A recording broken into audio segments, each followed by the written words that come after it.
Hello and welcome to Philosophy at Lancaster. So here's the origins of the word from the ancient Greek, meaning love of knowledge or wisdom. In a way, that name is quite ironical. If there can be definite knowledge of a particular subject matter, then we have a discipline, a science that is dedicated to pursuing that knowledge. Physics, for example, pursues knowledge of the material world in the most general sense, as biology pursues knowledge of the living world. Once we can undertake scientific or factual investigation of an area, then it becomes a discipline in its own right. In a way, you could say philosophy is what's left after we've decided or realized that definite knowledge is possible about a particular area. So then you might say, well, philosophy is about the pursuit of wisdom. And that also isn't exactly right. Philosophers are notoriously absent-minded, not especially suited to the practical life. So if we think of wisdom as practical skill or the ability to get things done, knowing the ways of the world, then that isn't philosophy either. I'll show you a picture of Socrates, who is the figure in ancient Athens that the first great philosopher of the Western tradition, Plato, reported on. And Socrates' definition of wisdom, I think, is more to the point than our usual, as far as philosophy is concerned, than our usual common sense notion of wisdom.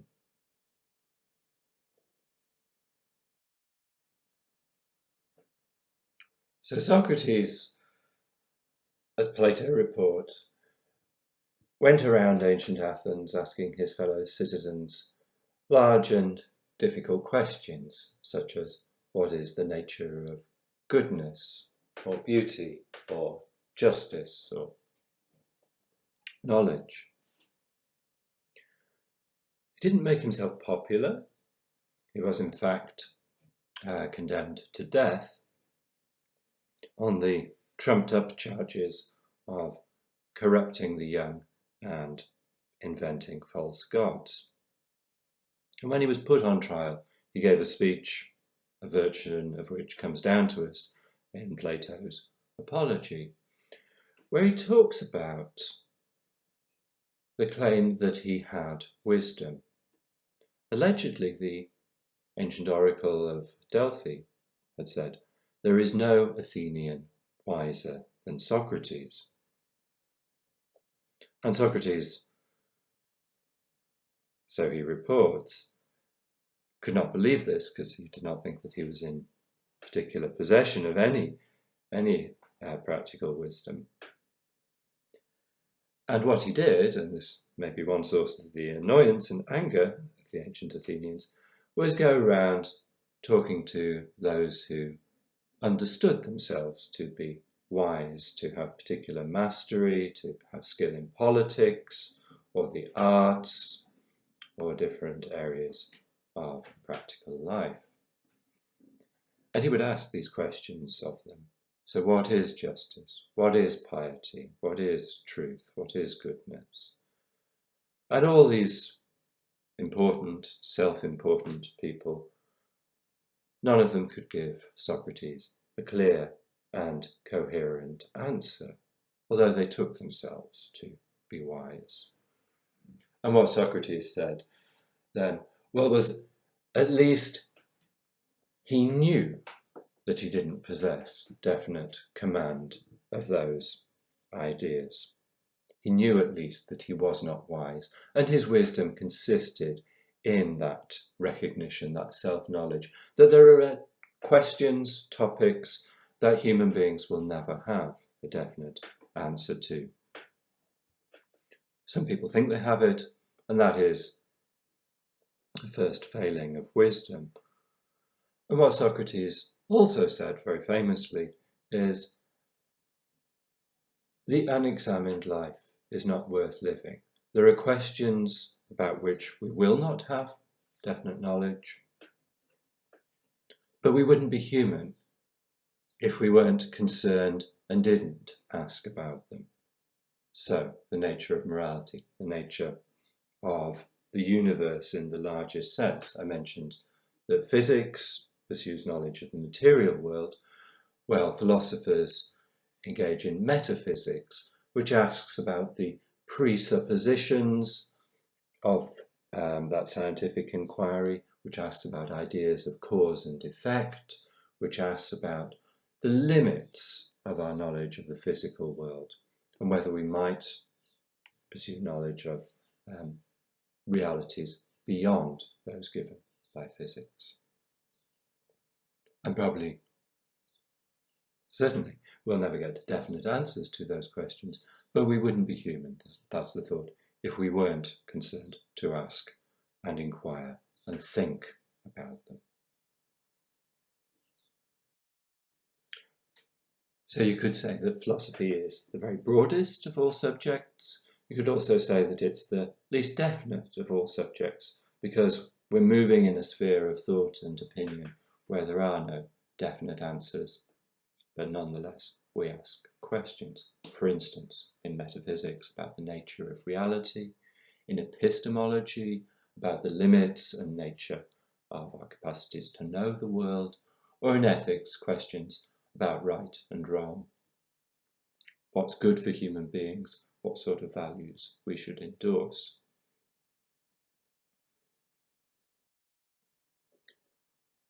There's many other areas of philosophy as well, and you'll have the opportunity to engage in these if you're particularly interested in a particular area. So, for instance, aesthetics engages with the value and worth of art, literature, music. Philosophy of science, we look at the presuppositions, assumptions, possibilities of specific areas of scientific inquiry, for instance, evolution. My particular interest is in political philosophy. So I'll show you a few of the philosophers you could expect to encounter. Plato, I've already mentioned, records the dialogues of Socrates. Kant, who I did my PhD on, who is famous for asking or for claiming that the nature of human reason is to ask questions that cannot finally be answered, and gives a principled account of why the human capacity for knowledge is limited and how we fall into contradiction and incoherence if we make knowledge claims about metaphysical realities, realities beyond the world of sense and experience. And then my great philosophical love, Hannah Arendt, one of the great philosophers of the 20th century. She was a political philosopher who really began her intellectual work by asking how it could be that 20th century Europe, which saw itself as the birthplace of civilization, as the height of modern civilization, could have descended into the barbarism of Nazism and Stalinism. Wrote a book called The Origins of Totalitarianism, and then went on to develop an account of the possibilities, the greatness, the dangers of politics in general. So what will you get out of philosophy? Not definite knowledge, not practical wisdom, but hopefully the ability to think critically, to engage with other points of view, to explore the arguments that people offer and the assumptions underlying what they think and say. I mentioned the example of cause and effect, a basic assumption of scientific inquiry that events are related in that way. Or what do we mean when we talk about freedom, perhaps the free will underlying our moral responsibility, or political freedom? How are those ideas related to one another? What should we finally mean by them?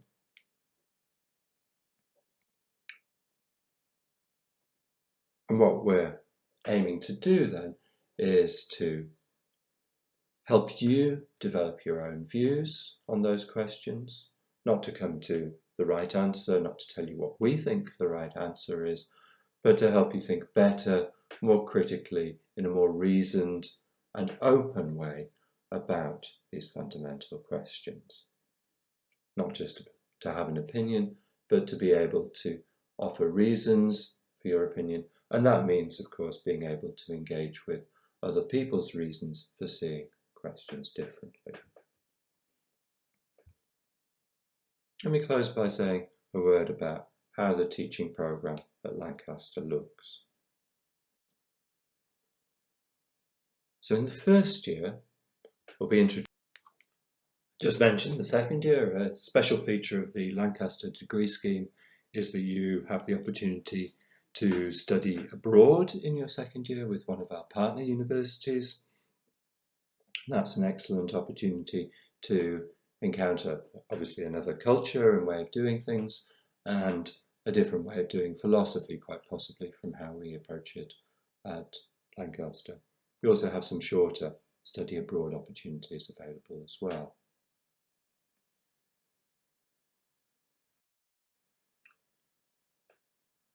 You might already be thinking about what career you want to go on to. Philosophy obviously is not a vocational subject. I stress that it doesn't set you up with a particular form of practical wisdom or knowledge. It is well respected by employers as a general humanities degree that equips you with abilities to write, communicate, think and organise yourself. So here's some of the careers that previous graduates have gone on to, some of them quite grand, some more modest. The point I want to make is that philosophy doesn't set you up for a particular career, but leaves open most opportunities with most large employers. Here's just some contact details. If you'd like to know more about how we do things at Lancaster, or have got any other practical inquiries, there's my email. Please don't hesitate to contact me, Garrath Williams. If you're interested in the study abroad option in particular, contact the Global Experiences Department. Or if you're wondering more generally about life at Lancaster University or in the Department of Politics, Philosophy and Religion, there's a general inquiry address for you. Very much hope that I get the chance to meet you in person. As I say, please don't hesitate to get in touch if you've got further questions. Thanks.